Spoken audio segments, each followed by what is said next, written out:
Hi, welcome back to our Ask Me Anything segment. So today we have a question from a listener. She wants to remain anonymous, so I'll call her Samantha. Now, Samantha asks, how do I work in a team where often bosses or even co-workers talk in a way that's just up in the air with no tangible outcomes after the meeting? She even sent us an Instagram video of examples of how these non-meetings look like. Really? Yeah, I'll Okay. read them out. I'll read some quotes out, and then Gerald, you can tell me if you find Okay. them familiar. Okay. So, like the boss will say, right now we're not very streamlined with the way we maximize our efficiency, and we're not being agile. Sounds like weight loss is needed.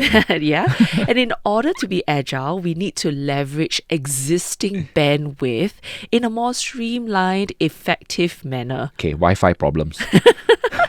And I just feel like right now our ducks are not in a row. Okay, I don't get that one at all. Yeah, so if they're spending like 5 minutes just saying all of these things, you're just wondering, so what are you trying to say? And, I can go on, but basically Samantha is leaving this meeting feeling like, she's heard all these corporates speak, but her boss or her co-workers have no concrete steps for her to move on. And it makes her feel very jaded. I personally would be quite angry and emotionally exhausted from these meetings. So what should someone like Samantha do if she's going to these sort of meetings? So I think it always starts with perhaps maybe setting an agenda Okay. prior to the meeting. I think that would be really helpful if she's being called into a meeting that's going to be up in the air. Pretty useful for Samantha to just say, you know what, can I just know what we want to discuss and what's the aim of that meeting? If possible, set a time limit. Don't give like 2 hours, or don't just set a meeting without any time frame. Yeah. Because if you say, I only got 30 minutes, let's do this within 30 minutes, then it's going to be chop, very quick discussions, perhaps much more focus on the agenda. Yes. Right. Of course, after doing the meeting itself, as people, it's, the conversations quite abstract, like how that Yes. video was saying. I think Samantha could perhaps take over a little bit more by asking for some specifics.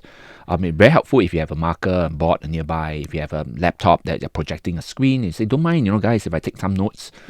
Just want to jot down the key points that we are talking about. Okay. Right?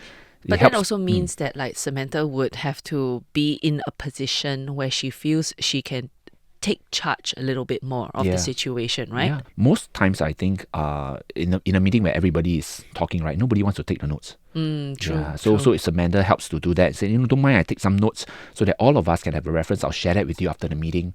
And when people see those notes being written down on the screen or on a whiteboard, I think it helps them to come back to the source of the agenda of the meeting. Yeah. It helps So them they to don't get sidetracked, right? Exactly.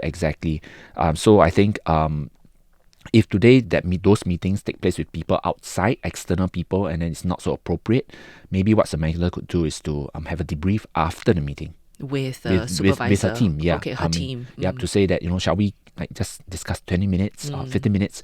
What exactly do we need to do from that meeting? What took place? What's your opinion, and what are the deliverables that we need to do? Yeah. I think Samantha sounds like a little bit more of what we call more enterprising, more task-oriented person.